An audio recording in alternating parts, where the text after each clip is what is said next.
Be home at exactly 7 tonight. We need to talk. I read that cold text message from my mother the night before my grandfather's will was officially scheduled to be read. I walked into their luxurious Spanish-style mansion in Coral Gables, expecting a standard, uncomfortable family dinner. But as dessert was served, my parents leaned across the mahogany table and started whispering to their corporate lawyer in French. They smirked, looking at me like I was a clueless sheep ready to be sheared. They were casually discussing exactly how to trick me into signing a financial release form to absorb my inheritance into their shared accounts. They assumed the quiet daughter who worked a boring desk job did not understand a single foreign word or anything about legal rights. Before the lawyer could pack his briefcase, I calmly put down my fork. I reached into my pocket, placed a single piece of paper flat on the glass table, and smiled. It was not a restaurant receipt. It was my grandfather's intensive care medical bill featuring heavily restricted medication codes. Then I looked them dead in the eyes and replied in absolutely flawless French. My name is Jacqueline, and at 32 years old I am completely done playing the fool.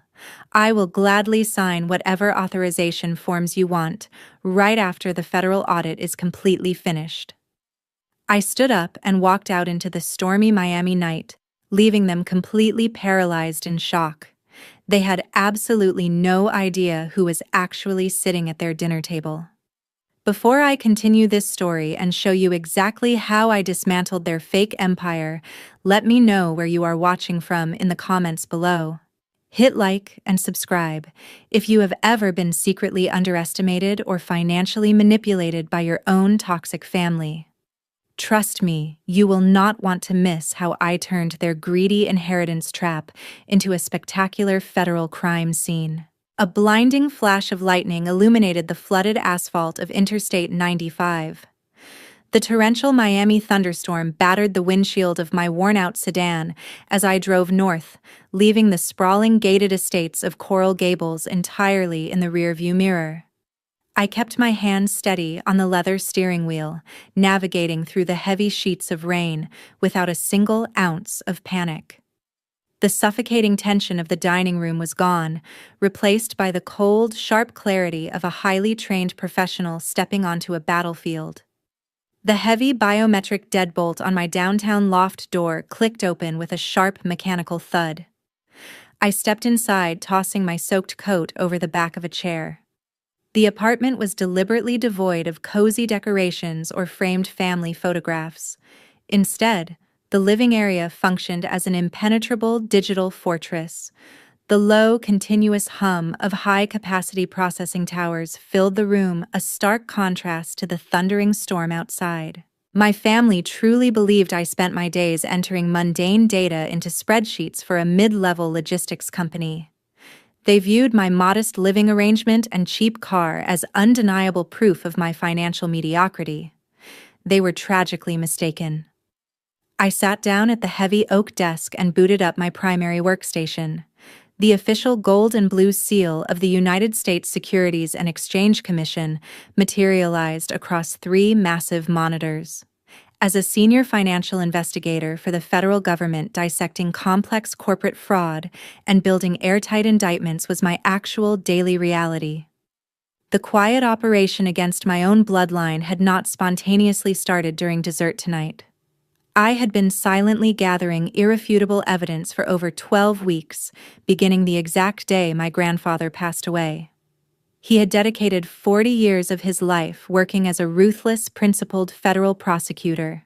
He possessed an uncanny, almost predatory ability to smell financial rot, and he knew perfectly well that his son Mark was drowning in a swamp of his own making. 3 days before his heart finally gave out, a bonded government courier had delivered a thick-sealed envelope directly to my secure office desk. Inside rested a military-grade titanium flash drive, accompanied by a handwritten note containing a complex alphanumeric sequence. Sitting in the pale blue glow of my monitors, I pulled that exact flash drive from a concealed floor safe and inserted it into an isolated terminal. My fingers flew across the mechanical keyboard, typing the access sequence from memory.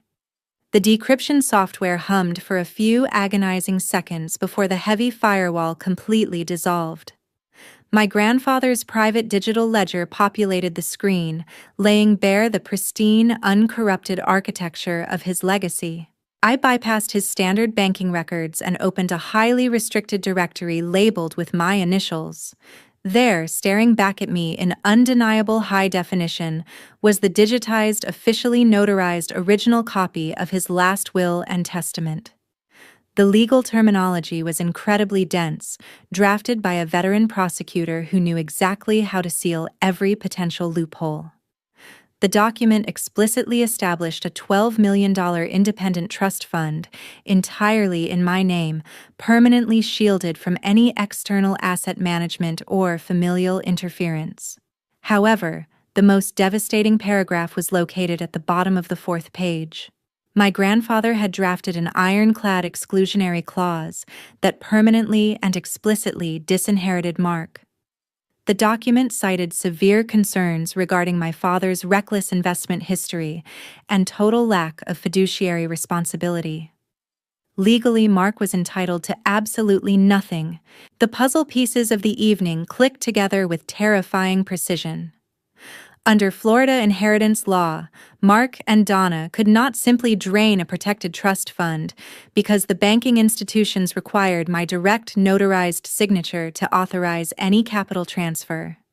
That was the sole purpose behind their elaborate, polite dinner charade. They desperately needed me to sign a broad financial release form, likely camouflaged as a document to handle outstanding funeral expenses. Furthermore, the original will was legally mandated to be executed by a neutral third-party estate manager. The fact that they had brought Brooks, a notoriously sleazy corporate attorney, into their dining room meant only one terrifying thing.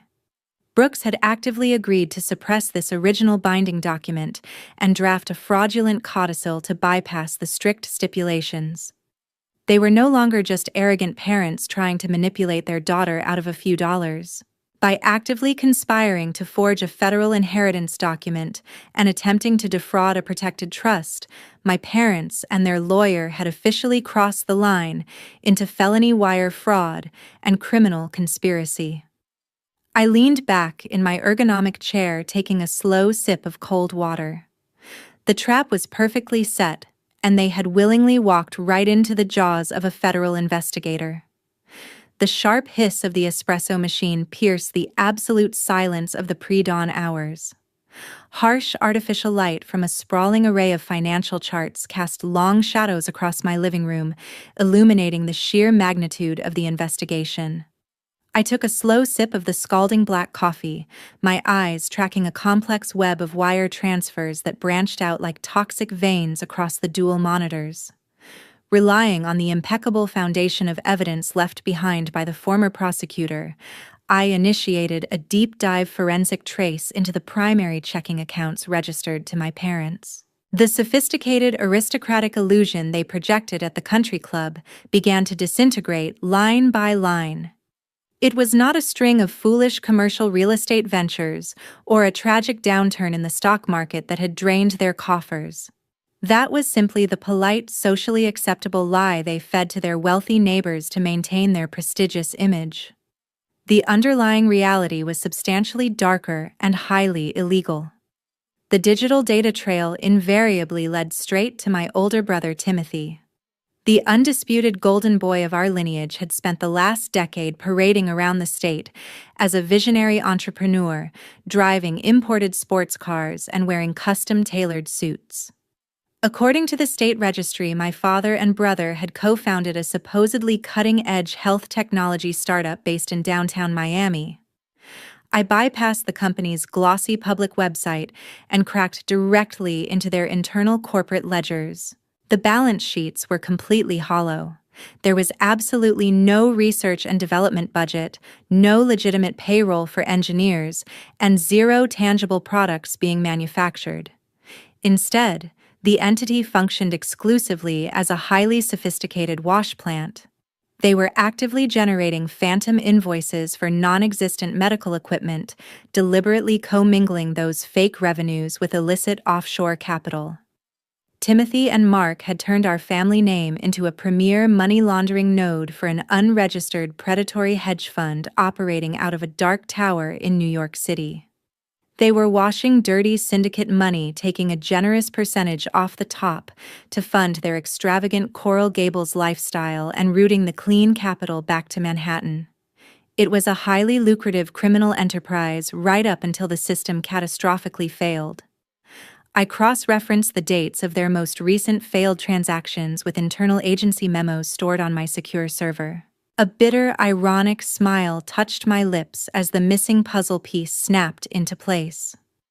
Exactly 2 weeks ago, a specialized strike team from my own employer, the Securities and Exchange Commission, had executed a sweeping regulatory freeze on several of that specific hedge fund subsidiary accounts due to suspected systemic market manipulation. The sudden federal intervention had completely severed the syndicate's cash flow. Panicked and bleeding capital, the ruthless executives in New York immediately turned on their downstream laundering nodes.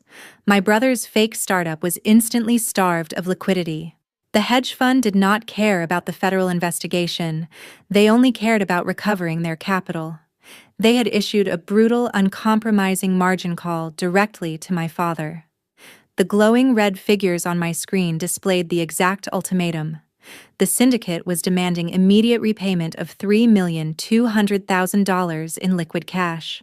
To secure their initial laundering contract years ago, Mark had foolishly used a commercial cross-collateralization loophole to leverage the primary deed to the Coral Gables mansion. He had essentially signed away their homestead protection. If the massive debt was not satisfied within a matter of days, the shadow bank would not just initiate an aggressive foreclosure to leave them homeless. The encrypted emails exchanged between Timothy and the fund managers contained thinly veiled threats of severe physical violence. The suffocating desperation driving their actions at the dinner table finally made perfect sense. Cornered by an aggressive criminal syndicate and facing total annihilation, Mark Donna and their precious son had made a calculated, cold-blooded decision. They were entirely willing to sacrifice me to save their own lives and preserve their fake aristocratic empire. They had bribed a sleazy attorney to forge a federal inheritance document, planning to hijack the $12 million my grandfather had specifically set aside for my future. They intended to use my protected trust fund as a sacrificial lamb, paying off the $3,200,000 debt to the hedge fund and keeping the remaining millions to continue their life of luxury. Their survival strategy relied entirely on treating my existence as collateral damage. A highly encrypted notification chimed through my isolated server network, instantly disrupting the steady hum of the cooling fans. The incoming digital packet originated from the Financial Crimes Enforcement Network, delivering a classified intelligence file directly to my secure inbox. I decrypted the payload to find a certified banking ledger stamped with the red official seal of a major domestic financial institution. While mapping the syndicate's margin call, I had been searching for the specific transaction that temporarily pacified the aggressive shadow bank. The New York fund managers would never have delayed the foreclosure on the Coral Gables mansion without a substantial show of good faith. As I scrolled through the heavily documented ledger, my eyes locked onto a massive isolated wire transfer executed exactly 3 days ago. The outgoing amount was exactly $500,000. I immediately ran a forensic trace on the routing numbers, fully expecting the origin point to be a desperate high-interest predatory loan or another fraudulent corporate shell. Instead, the screen displayed a standard domestic retail account. The primary account holder was Angela, my sister-in-law. The revelation hit me like a physical blow. Angela was the absolute antithesis of my bloodline. She worked as a dedicated intensive care unit nurse at a sprawling downtown trauma center. While Mark, Donna, and Timothy actively avoided the sterile, depressing smell of the hospice facility, Angela was the only person who consistently visited my grandfather during his final agonizing weeks. She adjusted his intravenous drips, translated the complex medical jargon from the attending physicians, and offered him the only genuine human warmth he experienced before his heart gave out. How could a frontline healthcare worker possibly possess $500,000 in liquid capital? The answer lay buried in Florida property records. Angela's mother had tragically passed away a year prior, leaving behind a modest, fully paid-off suburban home in Orlando. Angela had recently sold the property. Under standard state law, inherited assets kept in a segregated account remain the sole separate property of the beneficiary, completely insulated from a spouse's debts or liabilities. It was her ultimate safety net, representing the culmination of her late mother's life work and her own 10 years of grueling, blood-stained hospital shifts. She planned to use that exact capital to eventually open a specialized community clinic. Timothy could not simply hack into that segregated account with a few clever keystrokes. Banking security protocols required the primary account holder's direct physical or digital authorization. Therefore, my golden boy brother had orchestrated a masterpiece of calculated psychological abuse. I pulled the digital signature logs attached to the wire transfer. The timestamp glowed brightly on my monitor, 6 o'clock in the morning. I closed my eyes and easily reconstructed the sickening crime scene. Angela had likely just returned to their shared apartment after surviving a devastating 14-hour overnight shift in the trauma ward. She would have been physically depleted and emotionally shattered. Timothy, playing the role of the endlessly supportive husband, had likely brewed her a cup of hot tea before placing a thick stack of dense financial documents on the kitchen counter. He had undoubtedly spun a beautiful, comforting lie, pitching the paperwork as a highly secure, high-yield municipal bond investment designed to guarantee the future of her dream clinic. Exploiting her sheer exhaustion and her unconditional trust in her marriage, he had simply pointed to the dotted signature lines. Angela did not sign an investment allocation that morning.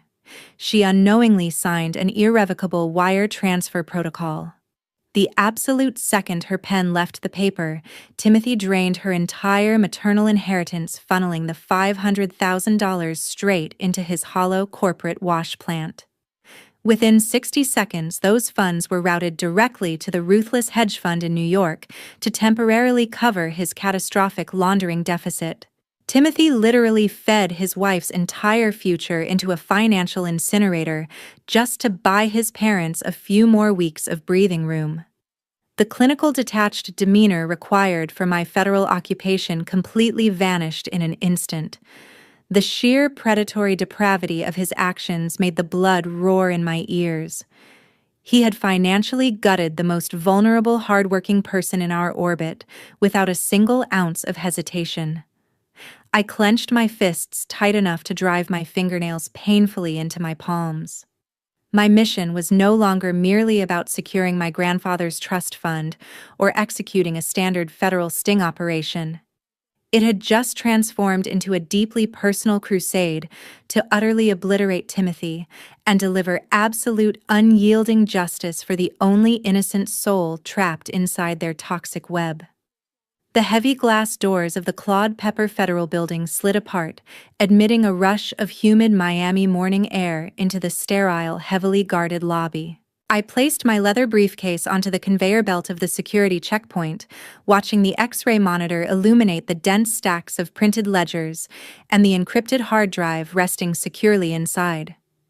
I retrieved my belongings, clipped my official federal credentials to the lapel of my tailored navy suit, and stepped into the waiting elevator. As the steel carriage ascended toward the restricted operations floor, my reflection in the polished doors revealed a woman entirely stripped of familial sentiment, replaced by the calculating precision of a seasoned investigator. Inside the soundproof, windowless briefing room, the atmosphere was intensely clinical. I did not operate as a rogue vigilante seeking chaotic personal vengeance. I was a sworn officer of the government, and I intended to utilize the full crushing weight of the United States justice system. I distributed thick-bound copies of my investigative dossier to the Regional Director of Enforcement for the Securities and Exchange Commission and the leading supervisory special agent of the Federal Bureau of Investigation's white-collar crime task force. They flipped through the pages in absolute silence, absorbing the sheer magnitude of the audacity displayed by the targets. I activated the central projector illuminating the room with a sprawling architectural schematic of the criminal enterprise. I walked the senior executives through every precise, undeniable link in the chain. I demonstrated exactly how the hollow health technology startup functioned as a primary laundering node, washing illicit capital for the Manhattan Syndicate. I mapped the exact digital route of the stolen $500,000, proving the malicious electronic forgery of a registered medical professional's signature to bypass joint banking protocols. Finally, I displayed the fraudulent legal codicil drafted by the corrupt attorney, exposing the imminent coordinated conspiracy to hijack a federally protected $12 million independent trust fund. The supervisory agent from the Federal Bureau traced a finger over the forged signature logs, his expression hardening with professional disgust. The evidence was absolutely insurmountable. The combination of systemic money laundering wire fraud across state lines and the deliberate forgery of legal inheritance documents immediately triggered severe federal racketeering statutes. The room reached a unanimous aggressive consensus within 20 minutes. A coordinated interagency sting operation was officially authorized, meticulously scheduled to drop the hammer exactly during the upcoming reading of the will at the attorney's private corporate office. However, simply securing the arrest warrants was only the first phase of my overall strategy. If the targets sensed even a whisper of the incoming federal dragnet, they would immediately attempt to liquidate their remaining physical assets, empty their domestic accounts, and flee the jurisdiction. I needed to paralyze them financially, stripping away their resources before the tactical agents ever unholstered their handcuffs. I required complete control over their immediate environment. Operating under the specialized authority of the Federal Asset Forfeiture Division, I initiated secure contact with the panicked hedge fund managers in New York. I did not absurdly wire my own personal savings overnight to buy their liabilities. Instead, I operated as the authorized signatory for a government-sanctioned limited liability company specifically designed to intercept and manage seized, distressed assets. The syndicate executives were desperately bleeding liquidity and facing their own impending federal indictments. They were incredibly eager to offload toxic defaulting liabilities for pennies on the dollar to anyone offering clean, immediate capital. The complex transfer protocols and electronic signatures were completely finalized by mid-afternoon. The federal receivership officially absorbed the $3,200,000 margin debt, transferring the primary deed of trust for the sprawling Coral Gables mansion directly into our strictly controlled holding parameters. I systematically signed the final digital acquisition forms, effectively becoming the sole unyielding creditor of my own bloodline on behalf of the federal government.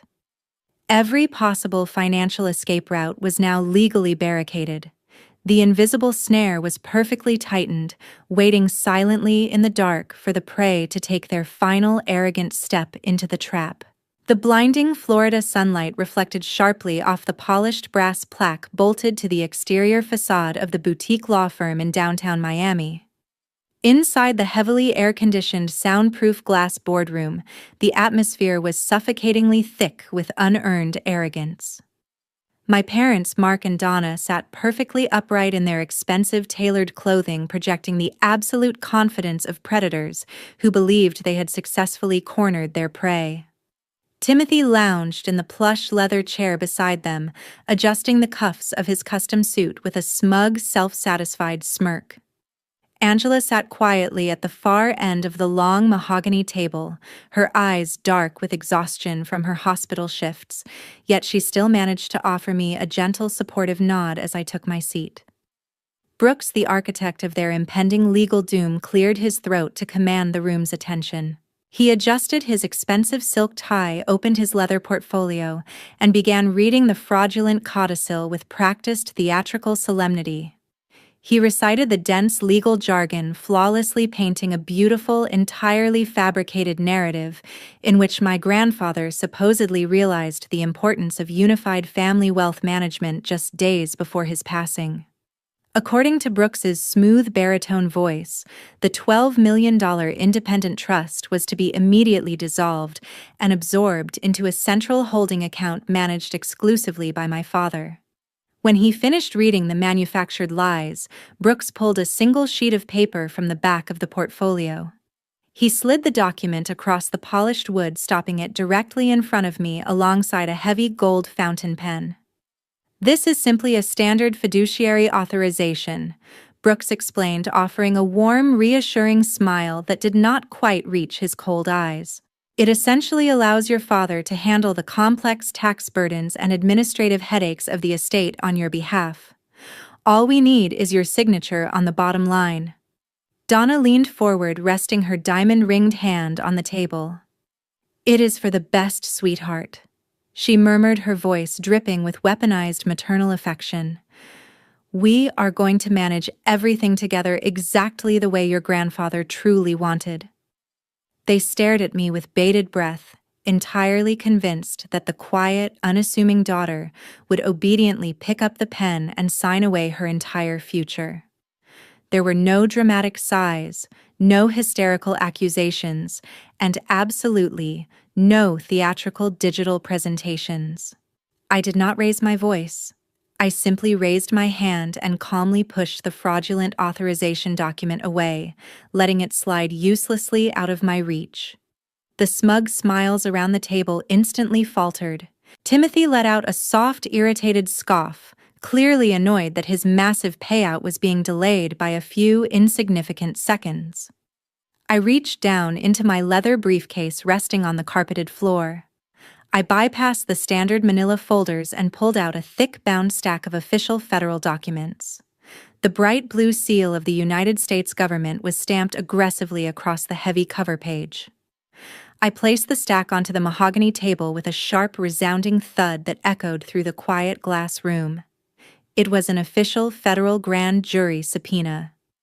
"Before I sign any civil release forms, we need to address a rather urgent discrepancy regarding a registered health technology corporation."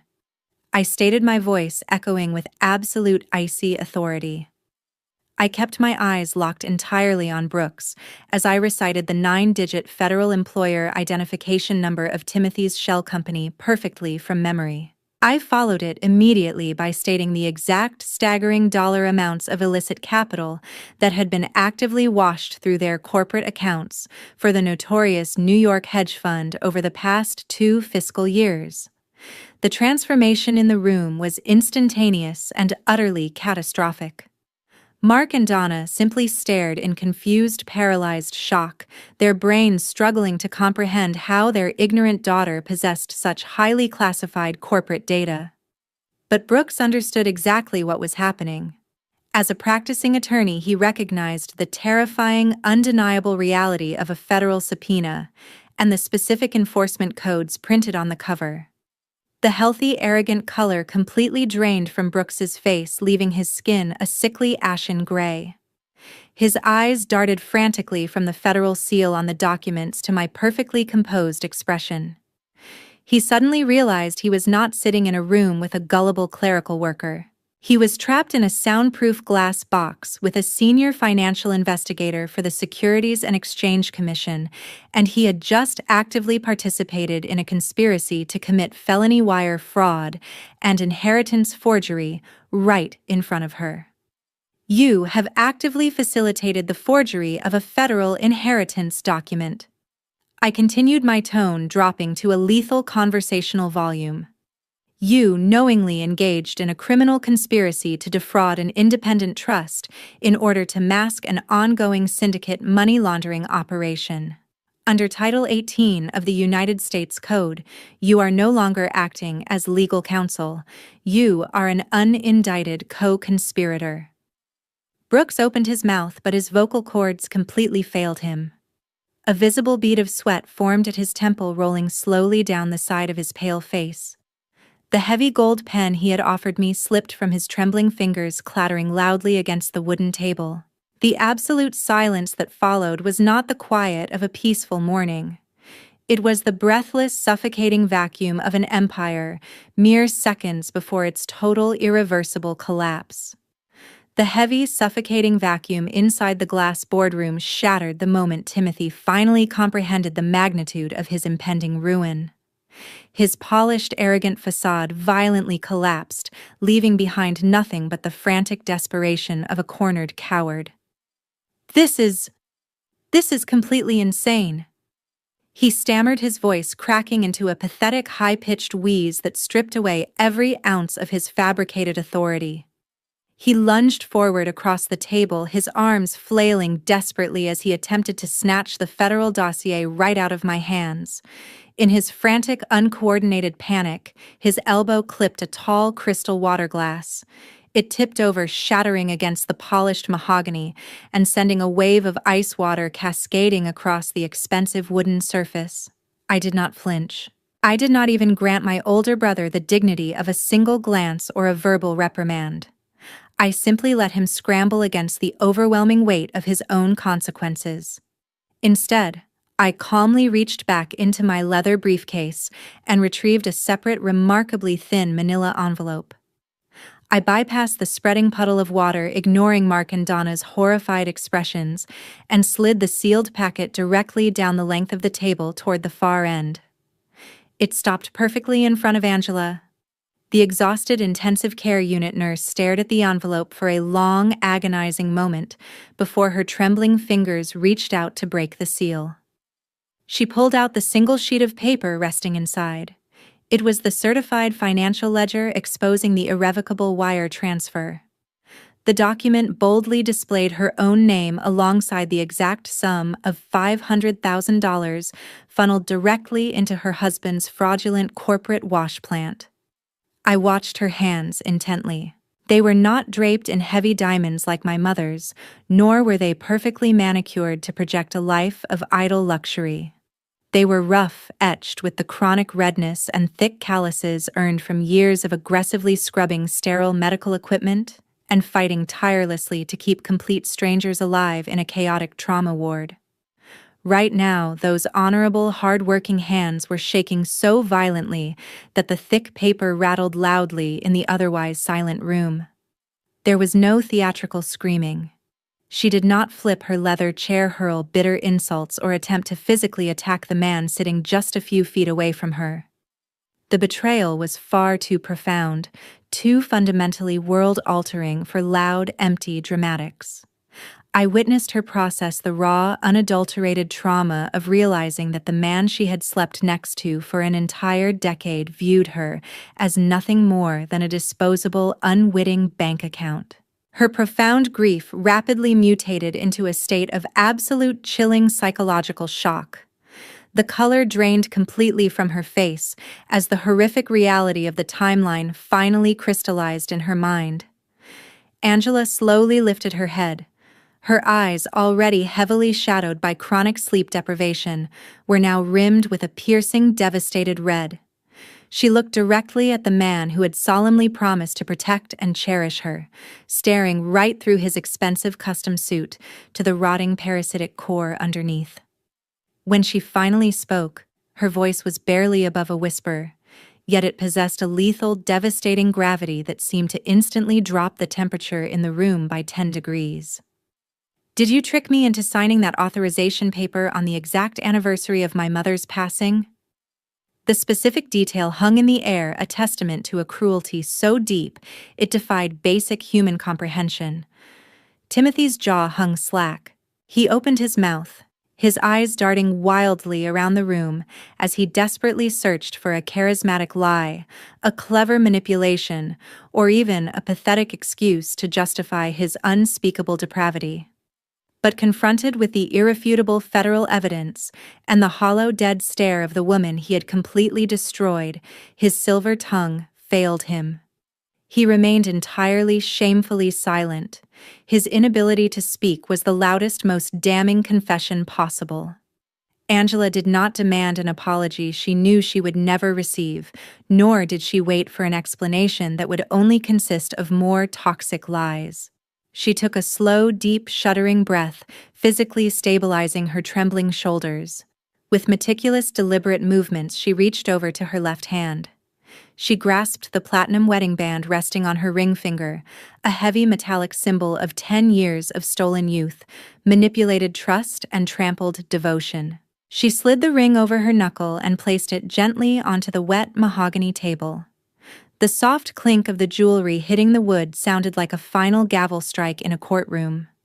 Without uttering another syllable, she picked up her modest canvas tote bag from the floor. She stood up, her posture straighter and more commanding than anyone else in that opulent corporate office, and walked toward the heavy glass door. She pushed it open and stepped out into the bustling corridor, leaving the rotting wreckage of our toxic family entirely behind her. She had lost her maternal inheritance, but as the door clicked shut, she walked away, carrying the one invaluable asset they could never steal from her again, her permanent, uncompromising freedom. The heavy oak door clicked shut, sealing the suffocating glass boardroom and cutting off the echoing footsteps of the departing nurse. The sharp reverberation acted like a physical blow, completely shattering the remaining fragments of my father's fabricated aristocratic armor.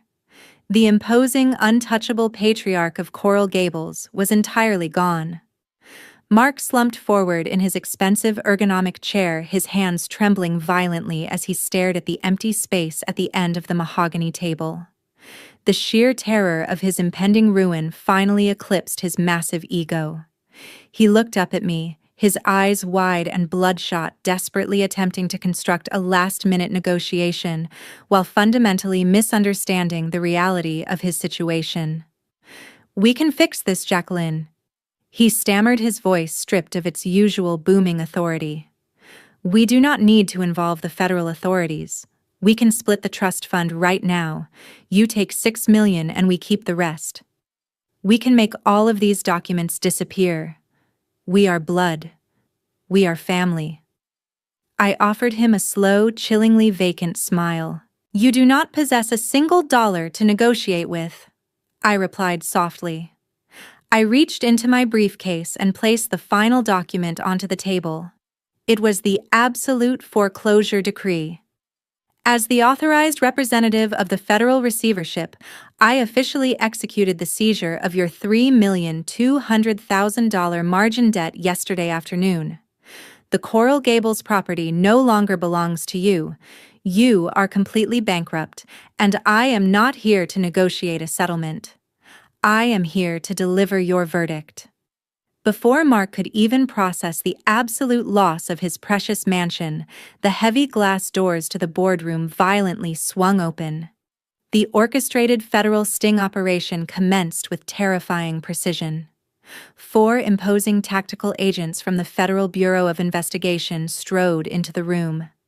They wore dark navy windbreakers emblazoned with crisp, bold yellow lettering across their backs.